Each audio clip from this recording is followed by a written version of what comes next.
পেটে ব্যথা, ব্যথা কখনো থাকে কখনো থাকে না।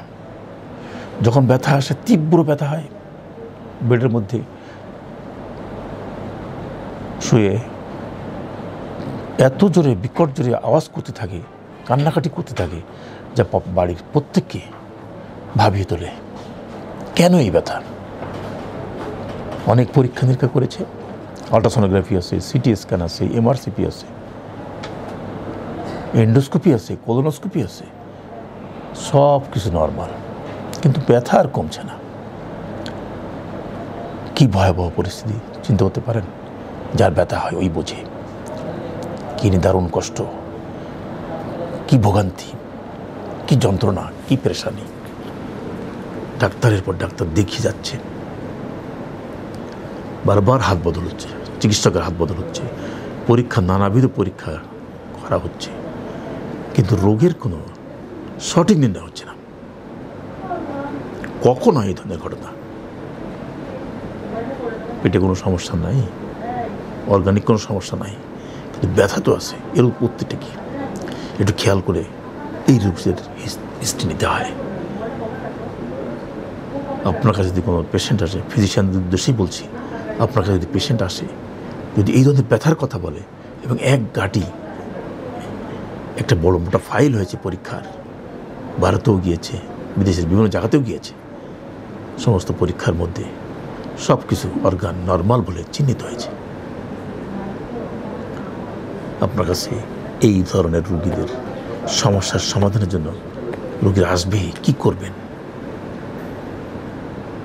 যেখানে সমস্ত পরীক্ষা নিরীক্ষা ব্যর্থ হয়েছে রোগ নির্ণয়ে, সেখানে আপনার স্বাভাবিক বুদ্ধি, সাধারণ জ্ঞানে মস্তিষ্ক খাটিয়ে আপনাকে রোগটি নির্ণয় করতে হবে।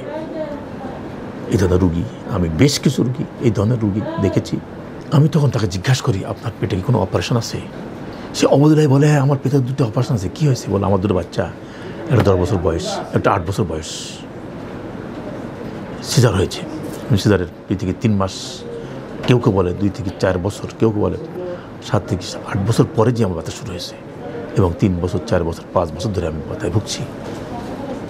তখন আমি প্রাইমারিলি ধারণা করে নিয়ে যে এর ওই যে সিজারটি হয়েছে, যেখানে সেলাই পড়েছে, ওই সেলাইয়ের মধ্যে এসে ওমেন্টামগুলো, মেজেন্ট্রিগুলো আটকে বসে আছে, যাকে আমাদের মেডিকেল পরিভাষায় বলা হয় অ্যাডেশন।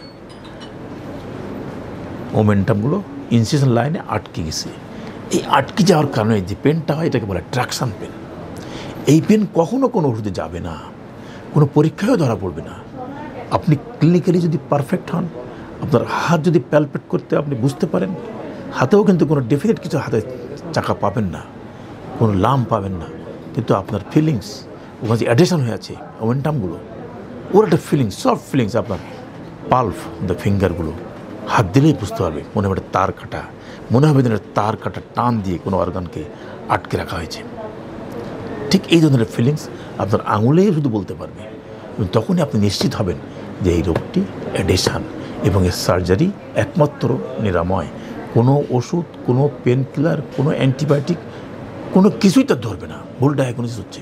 সম্প্রতি একটি রোগী এমআরসিপি, আল্ট্রাসোনোগ্রাফি, সিটি স্ক্যান সব কিছু বলছে যার pancreas normal, pancreas duct normal, parenchyma homogeneous, অথচ তাকে বলা হয়েছে প্যানক্রিয়াটাইটিস, তার মাথা খারাপ। আমি দেখেছি রোগীটা, ফাইলগুলো দেখেছি, এবং দেখছি প্যানক্রিয়াস ডাক্টে, প্যারেনকাইমাতে কোনো চেঞ্জ নাই, কোনো অ্যাবনর্মালিটিস নাই। এনজাইম করা হয়েছে, অ্যামাইলেজ এবং লাইপেজ করা হয়েছে, নর্মাল এসেছে। তাকে প্যানক্রিয়াটাইটিস বলে চিকিৎসা দেওয়ার জন্য বলা হচ্ছে। আসলে সে প্যানক্রিয়াটাইটিস রোগী নয়, তার রোগটা হলো ওই সিজারের কারণে এই যে নাড়ি আটকে বসে আছে, ওমেন্টাম আটকে বসে আছে, এই যে ট্রাকশন পেন হচ্ছে, এটাই তার মূল কারণ। এবং এই কারণে তার এখন দ্বিতীয়বার সার্জারি লাগবে, ওই অ্যাডেশনটা ছুটে দিতে হবে। ওটাকে বলা হয় অ্যাডেসিওলাইসিস অপারেশনের নাম।